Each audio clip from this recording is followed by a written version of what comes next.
Welcome to Emerge and Empower Podcast TV, a platform where resilience meets transformation. Here, we amplify voices that have faced trials, trauma, and adversity, stories that inspire hope, healing, and empowerment. Every episode brings raw, unfiltered conversations with individuals who have risen from hardship, embracing faith, strength, and purpose. Join us as we break the silence, uplift one another, and emerge stronger together. New episodes air Wednesdays at 6 p.m. English and Saturdays at 6 p.m. with select Saturdays in Creole for our Haitian audience.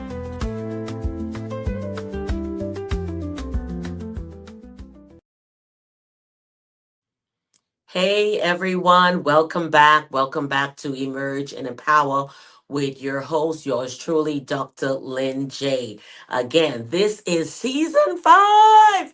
Can you believe that? We are in season 5 and in year 3 of Emerge and Empower, where individuals are coming on and they're sharing their stories of emergence. Now, if you've seen it, we've covered topics from A to Z when it comes to the different variations of trauma.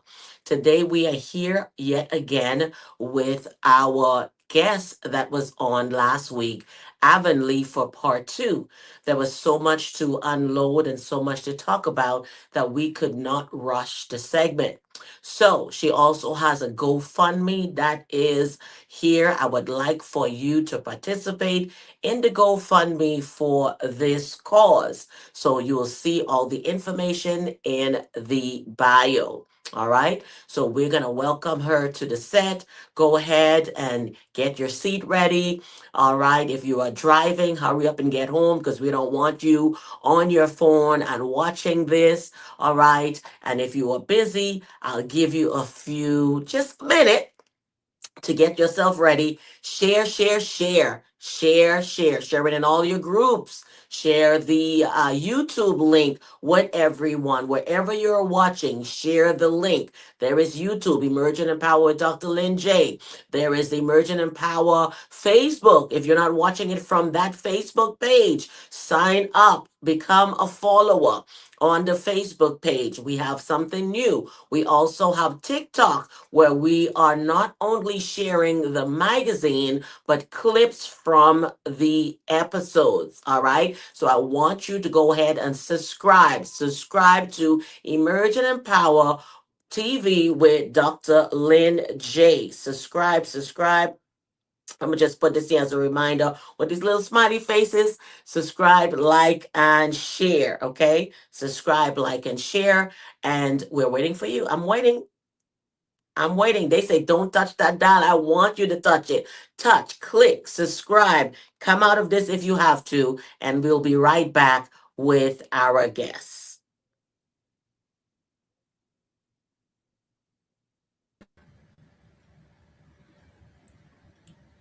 All right, everyone. Welcome. Avonley again to Emerge and Empower. And listen, if you have not watched the first part, which was last week, then you need to go back because whatever's being said today is just a continuation. So go back and watch it. All right, go back and watch part 1. Avonley, welcome again to Emerge and Empower with Dr. Lynn J. And we're truly happy that you're here with us today. I am so excited when I see a fellow sister or brother who has started that journey of healing. Not only have they healed, because healing is continuous, but they've emerged. They can talk about it. And wow, what a powerful testimony you have. Welcome. Thank you so much, Dr. Lynn. I am so excited to be back. I appreciate you allowing me to share my story on your platform. And yes, if you haven't heard about my story, go to part 1. This is just another continuation. But like you said, when we're stuck in drama in our life, and we start emerging from it, the power within us is so magnificent in so many ways that we're able to help one another. And that's the whole point of me sharing this message, is to help other people know how to emerge themselves, to Yes. be more renewed. Thank you so much. And so we're going to dive right in because in part one, we ended where pretty much you had gone through your childhood, you've gone through high school, and now you're at the point of moving out of the house. So we're going to start right from that point and we'll move forward. So go ahead, Avonley. Let's continue with part two. Okay, so um, as I was in high school, I went through like a lot of a different kind of like abuse in some ways. But it's same. A lot of it was emotional. Mm-hmm. As teenager, we're transitioning and developing, and there's just a lot of things that a child in their teen is needing some, I guess, some emotional need, and where I Right. didn't get that emotional need, and a lot of things was projected on me, whether like I was doing like activities with other boys when I'm supposed to be um, in practice for my sports. Like there's Mm-hmm. just so many like things that my mom projected on me that I was doing, which was Right. emotionally abusive. Right. And in those moments, I just felt so um, just like I wasn't seen. And it didn't matter like the direction I was going, I was always being crushed. And as much as you want to like allow people to see the who you truly are, sometimes it's by setting an example Right. and just allow and enduring whatever people throw at you and whatever belief they have on you because of rumors that they heard. And it's just a way that my mom created to make her life like a hero. So by placing another child as a scapegoat and a problem or someone they project trash onto, they need that Mm-hmm. person. Whereas there's always another child that's always going to be very much looked upon, praised, and the golden child just happens to be in the same grade as I was, and that was just Mm-hmm. really hard for me because she ends up becoming a spy, and with anything that I've done or I'm talking to or having a relationship with my friends, Mm-hmm. like uh, just having like a good time, like it was then like presented to my mother, and then would trouble for a lot of that. And I had mentioned in part one that I was not able to eat after I was doing sports.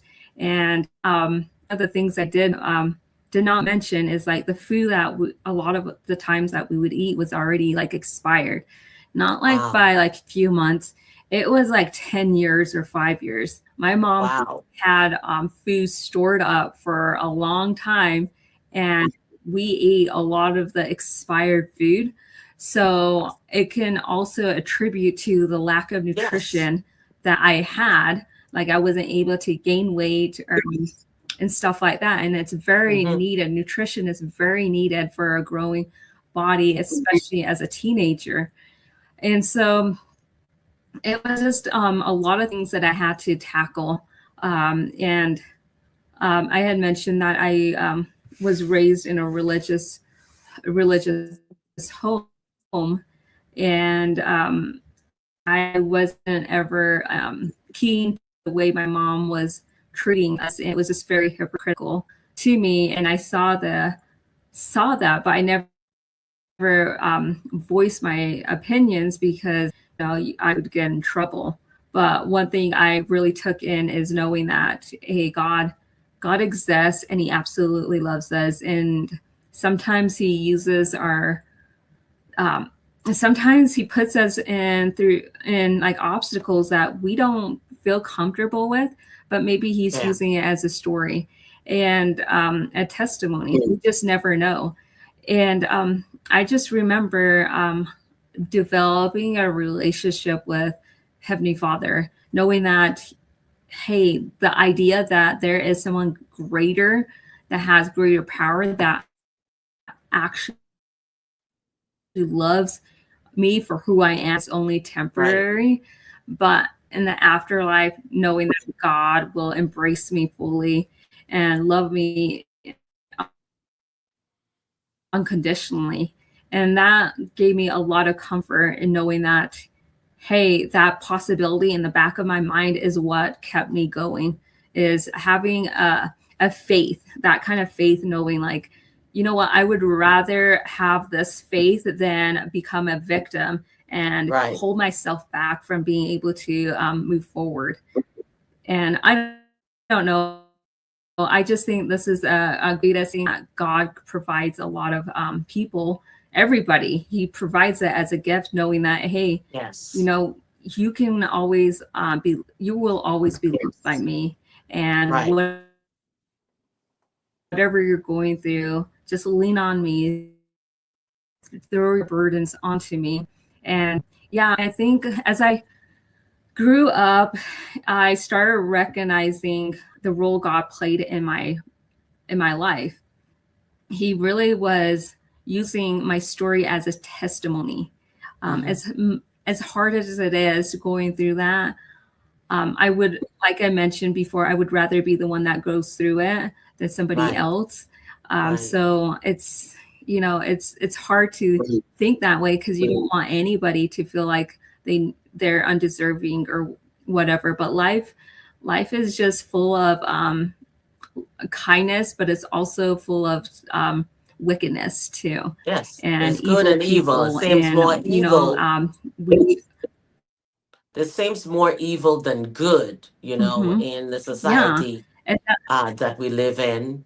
And when you spoke about, I'm going to put a little pause here because you mentioned religious, and a lot of people are very religious, but not very Christianly in their acts. All right. There are so many forms of religion and beliefs out there. But when you profess mm-hmm, to be a Christian, the rule is do unto others as you will have them do unto you, right? Christian, Christ like. And there was a time when people mm-hmm, used to wear a band that says WWJD, what would Jesus do? Right? So if you're in a home that's supposedly Christian home, then there should be love and kindness and nurturing. You understand? Where family come together and fellowship and not abuse, all right, repeatedly. And that's one of the biggest abuse somebody can do yep, is starving yep, a child. Okay, now to be eating expired food, because expired foods, especially if it's like canned goods or things like that, that is also causing illness, all right, into the body, sickness and pains, all right, even death can happen from eating expired food. Okay. And you just mentioned it isn't months. You talk about years because the house is like a yep, storehouse for things that didn't matter what's on the, don't look at the expiration date. We eating this. Okay. Which is an attribution tribute to sickness, pains, okay, and other things, breakouts, you know, vision, mm-hmm, all right, weakness. yep, So all of this. So I want yeah. so And you're just because absolutely we right. Mhm. Go ahead, go ahead. Yeah, I was just saying, like, you're absolutely right. Words of the expired food, like, if we're not taking in that is really beneficial for our body, that's healing for our body and nutritional for our own Mhm. growth and learning. Like what we're doing, exactly what you had mentioned, Dr. Lynn, we're putting a lot of stress, we're putting a lot of sickness onto our Yeah. body. And that is something I wanted to also bring up is a lot of the pain that I endured, and this is with anybody that's gone through any sort of abuse, they Yeah. usually have to feel like if they can't express themselves, they Yeah. internally put their pain in Yeah. some sort of their Internalize it. body. And for me, that was exactly what I did. I stuffed it into my stomach. And I think that has a lot to do with not being able to eat. So I put a lot of Mm-hmm. like emotional energy and pain in my stomach. And also my back, where I was burned, Mm-hmm. I never had it properly heal. And so when you don't give your body a chance to recover and feel like it's safe enough to heal, you Mm-hmm. end up internally storing it and poisoning yourself because you don't know how to get rid of the toxins. And then with that, my back ended up becoming so hard, like a rhino armor, like, and somebody could poke a pin in my back and I would never feel it. I remember having an infection in my back, like, and there was a big, huge plastic in my back, and it got so infected that I had to have my sister look back there and ask, hey, something's poking me. Could you Wow. let me know what it is? And she Mm-hmm. went back and she saw and took out this black, hard plastic piece that was jabbed into my back. And so Wow. stuff like that, you numb your feeling when people that are so abusive attack you. You feel like you're not in a safe environment to be able to release Yeah. and feel in a way where your body can heal properly. Mm-hmm. So I ended up storing a lot of the abuse on my back, storing it in my stomach. And Wow. eventually, as I grew older, I ended up getting a tumor. And I'm in the process of getting that out, but it's a tumor Wow. the size of a cantaloupe. And Wow. I'm gaining like weight, like unexplained weight. Mm-hmm. And it's Mm-hmm. not because like I'm not eating a lot. It's because if we go back to the root cause, I was Yeah. not taken care of. I was not, I was fed what I needed to. So therefore my body Mm-hmm. was under attack. Right. And it was growing a tumor. And this That's is the where like stress. a lot of sickness, people have a lot of sickness. Yeah, that is from the Yeah, stresses. a And lot of because you stress. decided to hold it, I find that people who have gone through traumatic experiences always have sensitive stomach because you're always nervous, you're always anxious, right? So you're sending it somewhere and it's usually the stomach. But in your case now, you're taking it to the back because you already have an old wound from when you were burned as a child, 3 years old, that was not treated properly. All right. So you're going through, you have internal and external scars. Mhm. Yeah, you're right.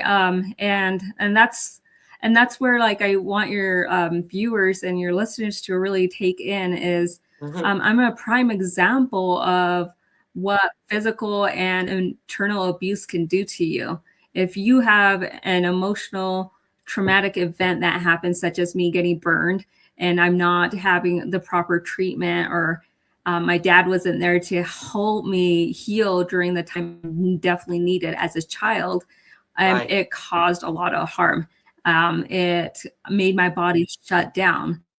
And that's kind of like what your body does, it shuts down. It's like Right. a mechanism like it's a defense mechanism. It doesn't Yeah. want to be Yeah. hurt. And what does it do? It turtles up. And so that's exactly what had happened to me. And I just continued to respect my mother because she was a mom, and she has that role Right. as the title as a mother. But I wasn't.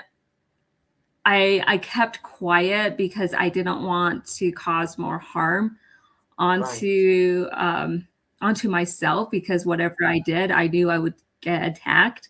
So I learned to be quiet. I learned to hide in the shadows and be very just hiding behind the scene, not being noticed. Like it was like you exist and you're living, but you're not living. You Right. You're just don't feel like existing, not living. you are in this Living is earth. when you're actually enjoying life. That's not living. Yeah. That's existing. Okay. You survive and you were surviving through all of that. Now, for those who are just joining and you haven't seen part one, when she speaks about mother, she was adopted. Okay.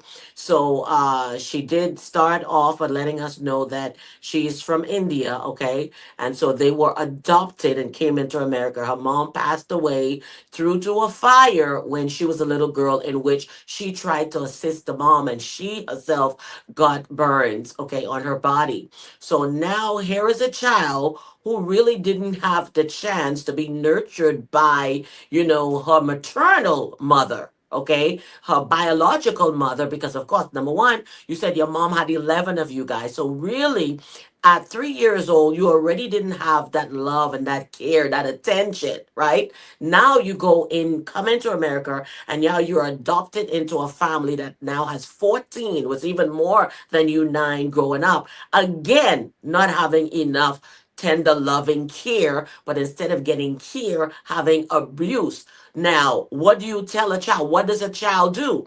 They would still gravitate towards the mom, because you want to be loved by the mom in your life. You want to be loved by the father, even if they are not your biological parents, but that's the person that's taking care of you. This is the person who's you're under their roof. So now you're looking for them to love on you. You're looking for them to be pleased with you, but yet you can't. And even if you express, it will target you. So now silence, okay, is what you go to for not expressing, because expressing means you would get in trouble. So you decide to be non-verbal to protect yourself from further harm. And that's a lot for a child to go through. All right.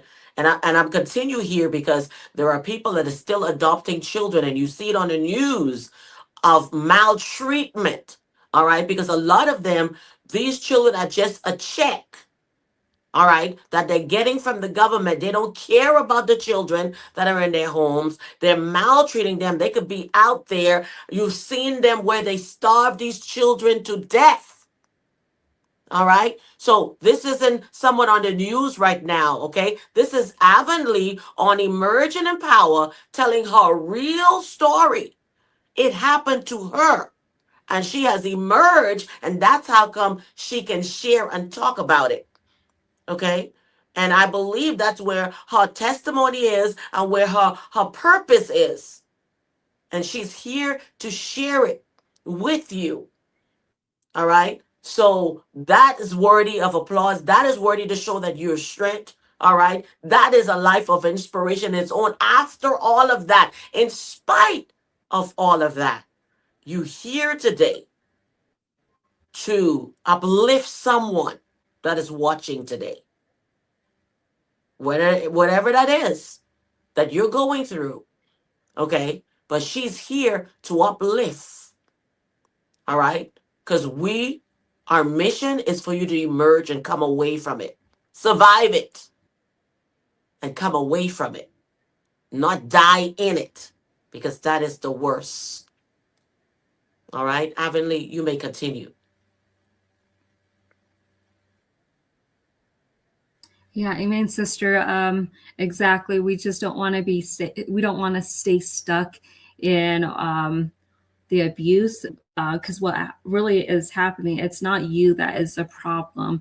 It's the abuser that is insecure about themselves, and it could have just been a generational curses that's been passed down. Yes. Maybe like my parent, my mom probably got abused, and they just passed that on. But we need to recognize that. We need to recognize it and make an end to it. I don't want to pass it on to your children just because your parent or your they didn't teach you the right way. There's an instinctual piece in us that we know what love is, and we crave that. That's why we go after it. We chase after it, because it makes us feel like we're seen, that we're heard, and we're safe. So naturally, we want to go after that.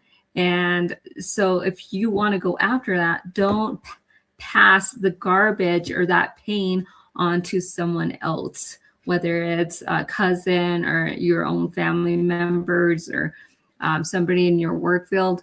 They are not deserving of it. You need things where it is with you, and recognize that these abusers that's causing you harm is their problem. Don't take, just because they know what's best in you doesn't mean that other people won't see the good in you. You need to also see the good in yourself. See what your self-worth is. And that, I think, is what really helped me. And, you know, just because somebody is silent, I want to make note that that doesn't define that they are weak. No. I look back on my life and realize the silent is really God's way of working with me. That's your strength. And refining me, you know, and maybe, and maybe he didn't want me to be one to like attack or be more vocal like my sister, because then what that is doing is I'm bringing in more of like a negative energy, and maybe I would approach it in a different way that would hurt me in the long term. And so there's a blessing when it comes to being silent. Never take silence as a form of weakness, because you never know what that person is being built by, you know. And for me, God was building me for this day where I can be able to talk to many people that are suffering in traumatic abuse, and giving them hope and strength, and carrying their traumas and turning it into purpose, turning into strength, seeing the good in themselves, and being able to recognize and to leave it. So as I got older and I left the home, I went to college. And I remember asking my dad and my parents one last time, like, hey, where's the money that I worked hard for? I had 3 jobs. And I mentioned that I used to work for my dad when I was younger. And my mom would always like take anything that I enjoyed. She would take it away. So I ended up working really early in my life to start earning money. I found out that my money went towards rent. It went towards insurance, health insurance. I never went and saw a doctor, but I was paying I needed to pay to live in my own home. And that is why I didn't get any of my money, the hard-earned money that I worked so hard for. It's because I knew that I would not come back and be accepted by my mom. So I worked hard because I needed to make sure that I was financially secure. And it was really hard when I found out in college that I had 0 money, and that I had to start all over again in a place, in an environment that I didn't even know how to like navigate, because it's like completely different. And I was completely on my own, and I had to again stay out of my comfort zone and take action, because at this point it was about survival for me, because if anything were to happen to me, I couldn't go back. I wouldn't be able to go back and get the help that I needed.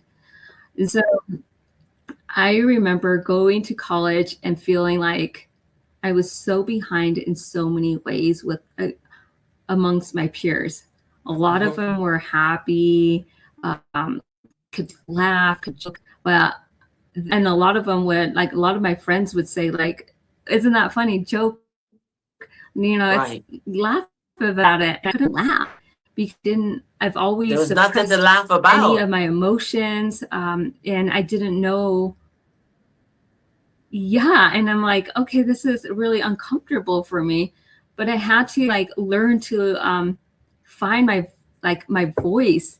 And that Voice. was really hard because it's just like, yeah, it just felt like I was not Mm, myself, but I didn't know how to be myself.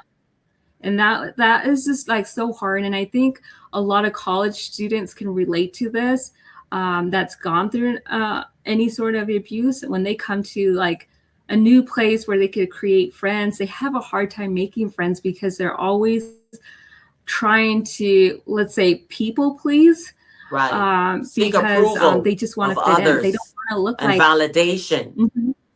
Yeah, yeah, exactly. And they don't want to look like they are in a been raised up in an abusive home. Like nobody Right. wants to say, "Oh yeah, I was raised in an abusive home. This is what I want. No, This is what I went through." Like that's nobody wants that. no, People want to no. be normal. I wanted to be normal, but I Right, didn't know how to be normal, and I had to learn how to like figure out how to behave that way. And so I started watching people. I started watching how they behaved, how they went right. about, how they were confident in getting like their job interviews and stuff Mm-hmm. like that. I started watching them, people just watching them, and I started mimicking their behaviors because I saw that they were successful, and I Right, wanted to not be left behind. But I also didn't want to be labeled, right? So I did my very best to like learn from my peers and observe their behaviors. And that's when I realized that I gone through so much where um, no child should be able to go through. no, no And child, it's just really hard to explain to anyone. So no child. yeah, and so during those moments, I prayed. I prayed for God's safety.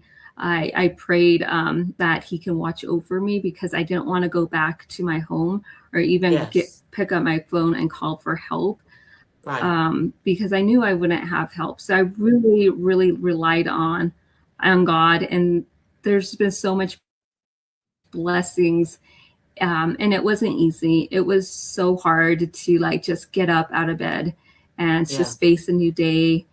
But I learned that, hey, if you put a smile on your face, if right. you have like certain affirmation that tells yourself, hey, Yes, I'm worthy, I'm just as good enough as anyone else, indeed. I can step into that door, I can be able to do that. Like when you Yes, start believing in yourself, then you can start healing.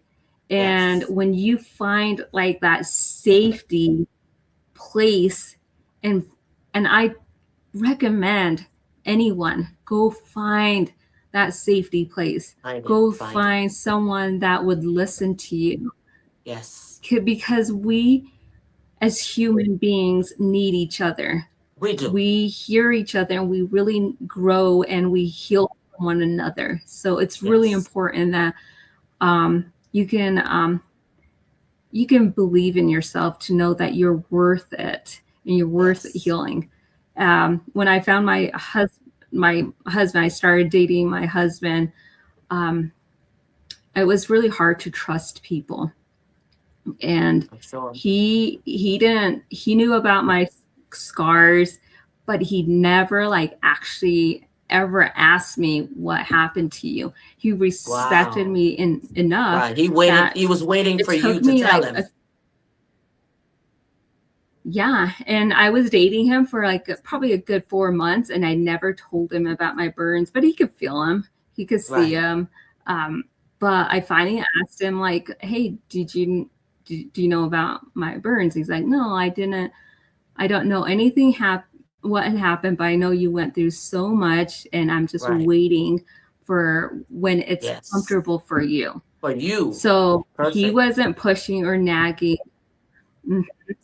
Yeah, he was just waiting for me to open up, where I was willing to open that trust up again, Right. and feel like I'm safe in this environment.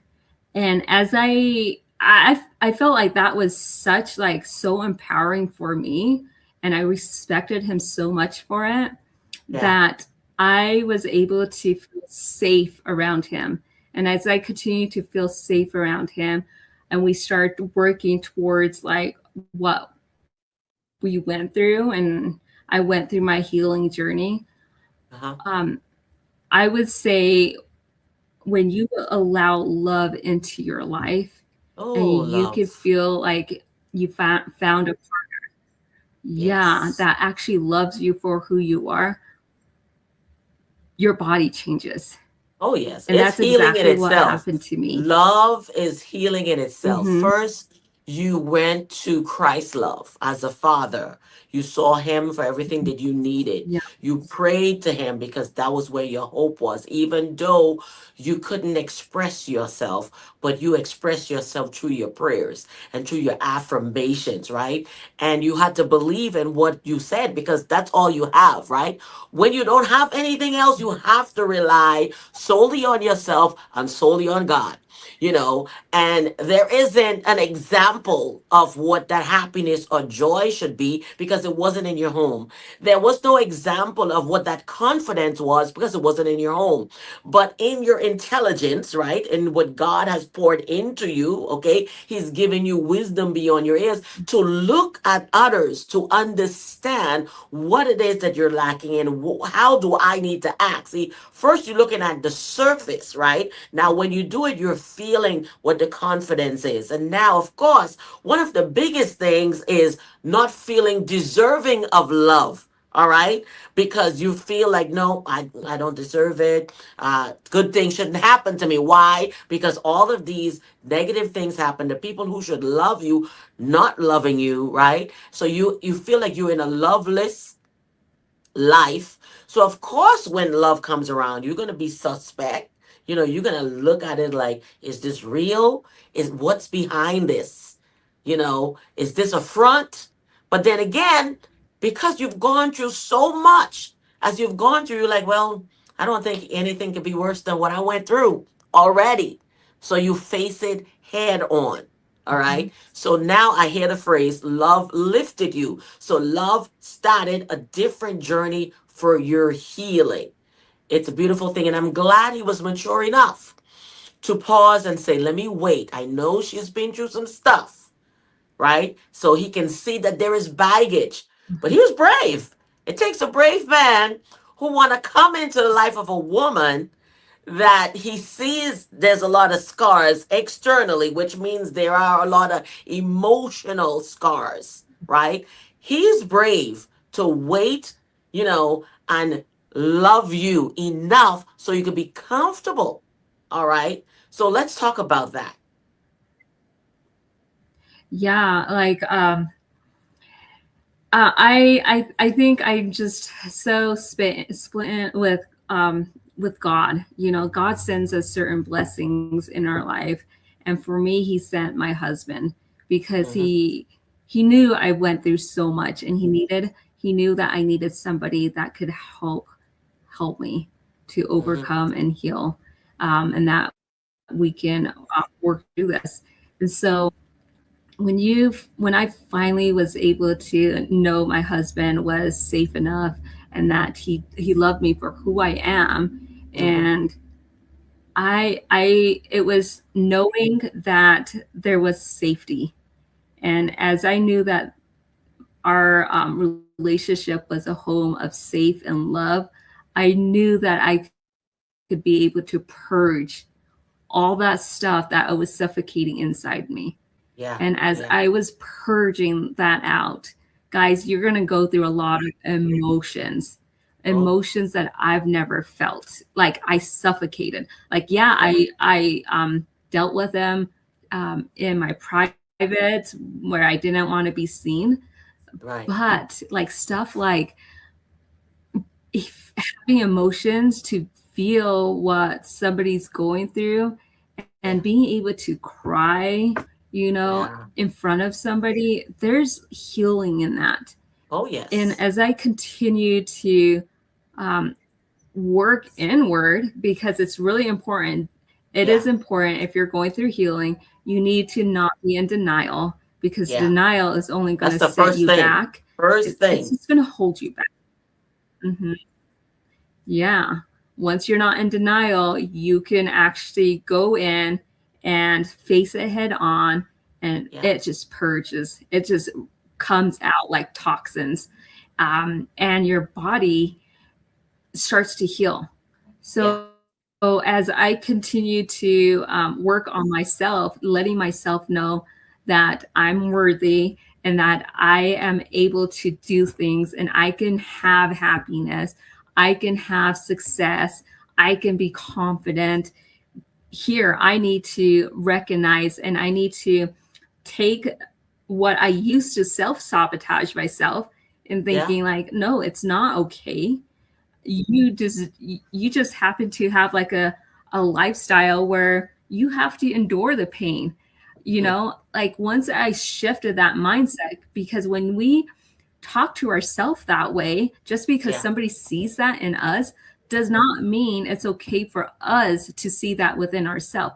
What happens is you are creating curses to be put on you, Yeah. and it ends up becoming a reality, that you won't be successful because you told yourself that you're not going to be successful. Everybody around you may have not seen the success. Mm. Yeah, it's mental. But once you recognize that the true power is stored within you, because God is within you and he can heal you inside out, then you could take that power back and you will Oh, yeah. see just how amazing the transformation is. And as I did that, I get goosebumps on my back. I Oh, never had nerve feelings ever in my life. You can wow. tap me on my back and I could feel them.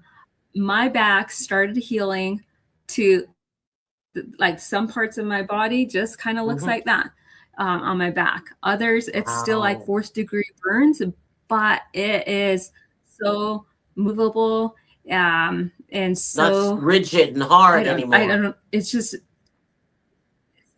it's not rigid or hard. It's like you're taking the onion and you're peeling that off. Yeah. And that is what I did. And I allowed emotion back into your life, Ooh, because emotion is really beautiful. important for yourself.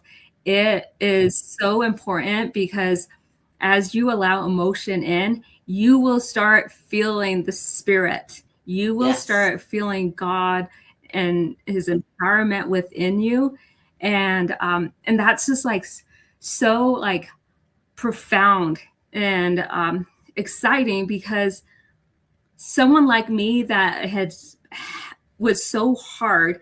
I remember going to Chicago one day for like summer sales, and this one guy, he went on my just like rubbed my back, and he's like, "Wow, it's like you have like a six pack, but on your Wow. back. It's just so hard."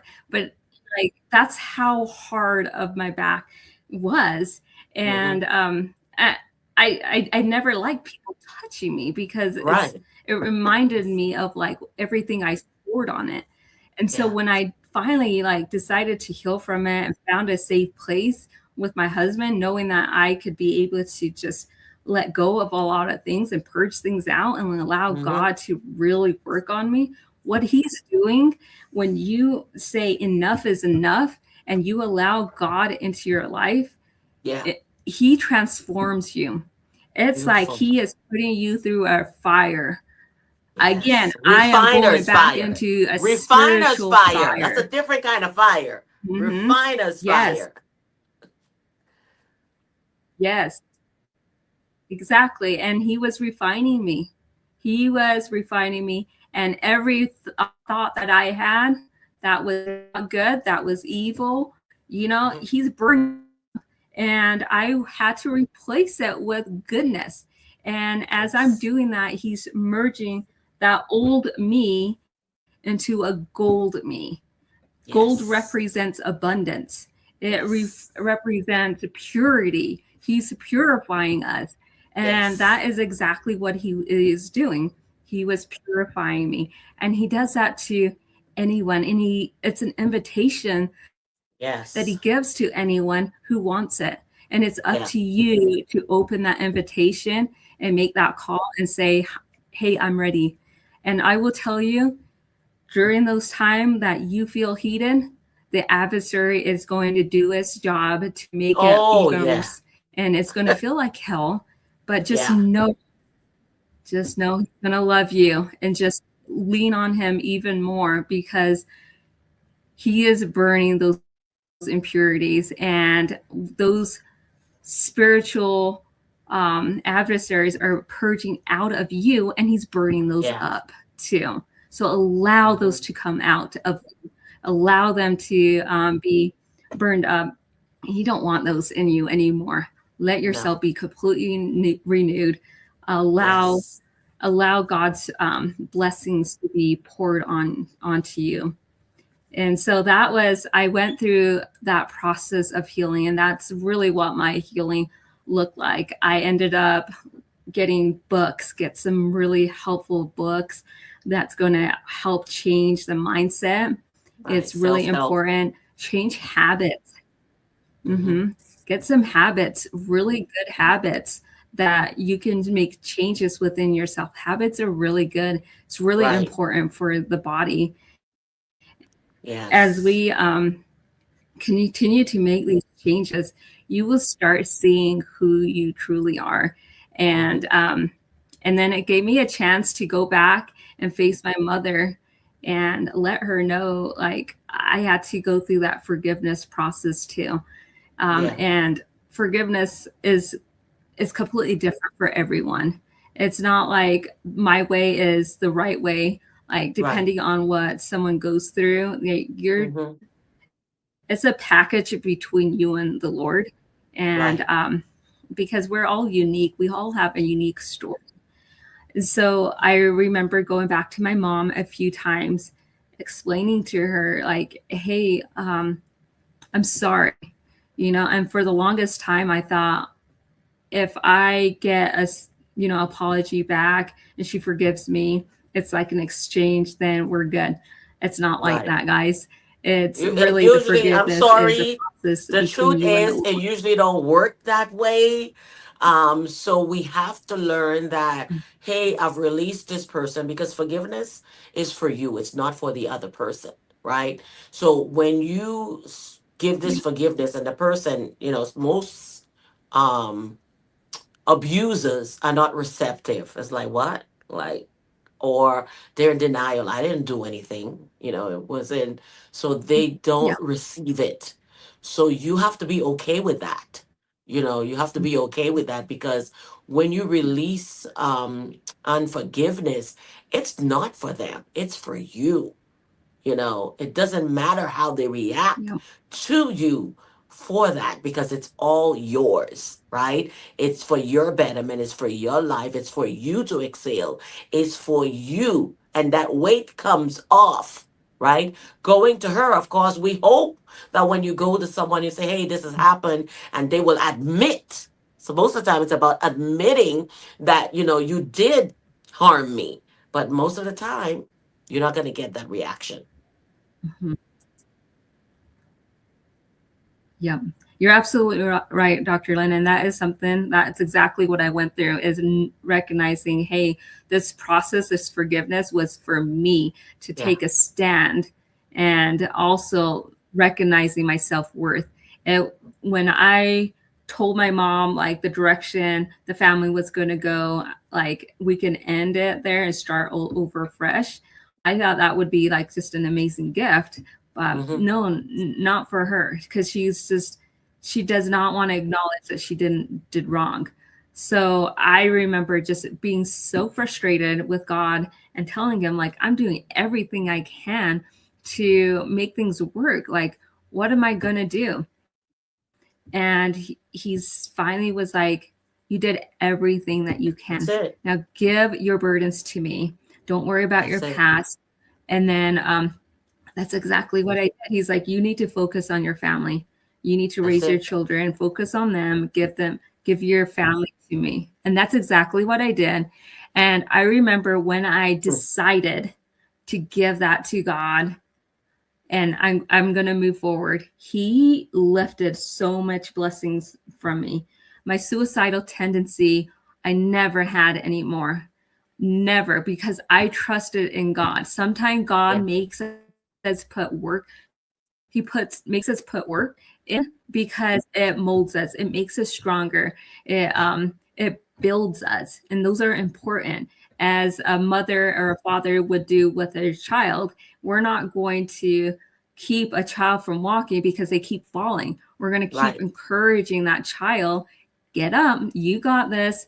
And pretty soon they're going to walk, they're going to run, they're going to go to school, they're going to graduate, whatever it is. There's always going to be a graduation Right. in their accomplishment. And it's like through like forgiveness is no difference. He tells us what we need to do. And then when we did what we can, he tells us, give me that burden. It's not for you to carry anymore. I can handle it. And leave And it there. I had to just say, okay. Like, yes, you handle my mom. You know how to help her the best, but she has to be willing. And so that's when I just was so relieved of what I went through. And I look back and I'm like, wow, I can't believe I went through that. But I turned out better, so there was so many blessings that come from it. And so after a few years, God asked me to write my story. And I didn't want to do that. I'm like, I don't want to write my story. Yeah. It's uncomfortable. Nobody wants to like share their story because it's fun or whatever, like especially abuse. You're putting yourself in a vulnerable situation. Right. And you're putting you don't yourself know out how there. people are going to take it. And that is something I feared. Yeah. And that's exactly, I told God, I said, I can't do this. I don't want to go back into my past and relive that again. But it was necessary, believe it or not. He gave me new eyes. Yes, that's what he does. Well, if I were to write my book during the times that I was going through, like what I went through, there would be a lot of frustration, anger. Maybe I would say things that would not be necessarily pleasing to the readers, but I had to go through that growth and learning and maturity. So to a point where I could be able to write it in a way that is worthy for God. And he told me, he's like, look, your story I'm using. What you didn't go through your life just because that was something you needed to go through. I allowed you to go through that because I'm going to use your story as a testimony. And it's that testimony that's going to help other people that are out there struggling, that feel completely lost, and your story can empower them. Yes. And so, I wrote it for that very reason. And I don't know if anybody feels like they could relate. Know that there's hope. Hope is the beginning of healing in many ways. Yes. Have faith in yourself that you will get through it. And just writing the story, I'm meeting so many amazing people, and I'm getting messages from many people that are being that align exactly what I went through. Right, they but can it's relate. Giving them hope, and that's exactly what. That's exactly what I want. Is I want to give people a chance to see that they are worthy of healing, worthy of Yes. a life that's worth living. Indeed. Because actually, What's the end name of of the the day, book for the viewing audience? Do you have a the name copy? of, We can put it on the screen. yeah, I do. Yeah, so this is the book. It's called Strength of Scars. And I Put it titled up the there again. book Bring it closer. Strength of Scars because it's relatable. All right. Yeah, Beautiful cover. thank you. I wrote that book entitled Strength of Scars because we all have scars, whether it's internally or externally. We are not perfect. We've endured, and it doesn't matter if you've gone through, if some people have gone through more than another. Yeah. Scars is, everybody has it. Everybody has a burden, and you're Yes. worth it too. Even like God, who walked on this earth, has scars on his hands and his feet, Yeah. and he shares his story as a testimony. Yeah. But he And took them so for don't us, think that took them just for because us. you have scars isn't exactly, but it's also an example that if God is sharing his scars and he's overcome it, and Show your scars. he and we follow in his footstep, that we have a way to share our stories with other people, Yes. share our scars, because our scars are beautiful. They empower us and make us whole. Wow, Avonlea, your story indeed is a story that I believe the viewers will be reacting to continuously. And do get the copy of the book. We will have the link in the description so that you'll be able to connect with Avonlea.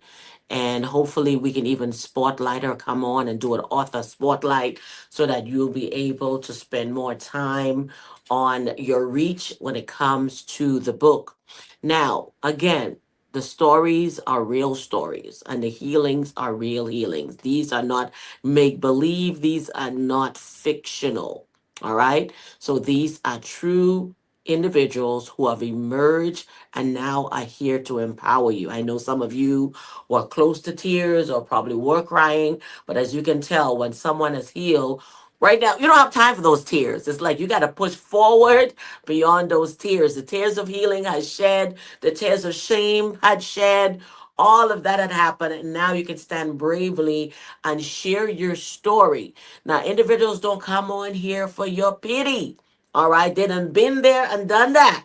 They're stronger than that because when they were in that situation, they weren't saying, they weren't heard, you name it. And they could have died and been another statistic, right? But instead emerge forward, all right? Came away from it. And indeed, Avonlea, your story is indeed an emergent story. And listen, before we close out, any last words that you would like to say, possibly to a mom or a viewer who has not yet released it, ashamed to talk about it? Is there any last words? Yeah, you're worth it. I would say you are worth it, and don't allow any negative or people around you say that you're not, or throwing some things at you that is not true. Hmm. You believe in yourself, and if Yes. you feel like you are worth healing, believe in yourself, and that Yes.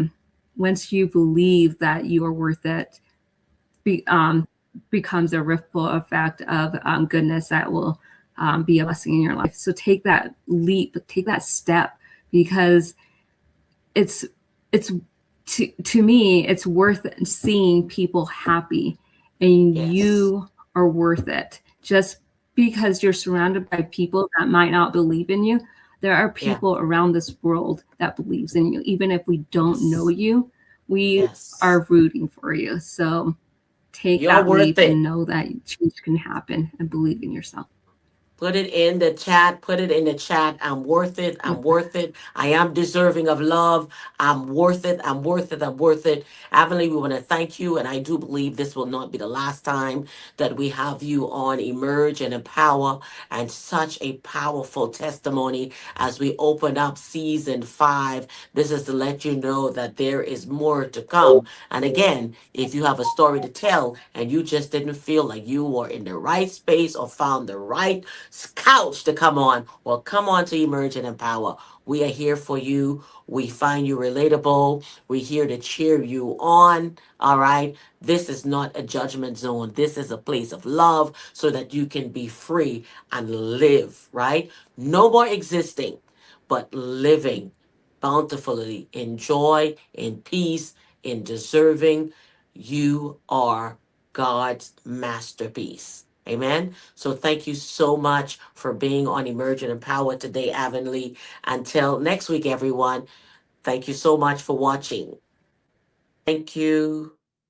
All right, everyone, I thank you for watching. And again, it's been a powerful, powerful testimony on today with Avonlea as she had shared her emergence. What a story. All right, we did part 1 and we just close off in part 2. And I want you to know that there is hope for the hopeless. All right, there is hope. All right, and you can get through this. Keep pushing, push like your life depend on it, because when they were trying to destroy you, your life depended on it. But God brought you this far, and He didn't bring you this far to leave you. So thank you for watching Emerge and Empower.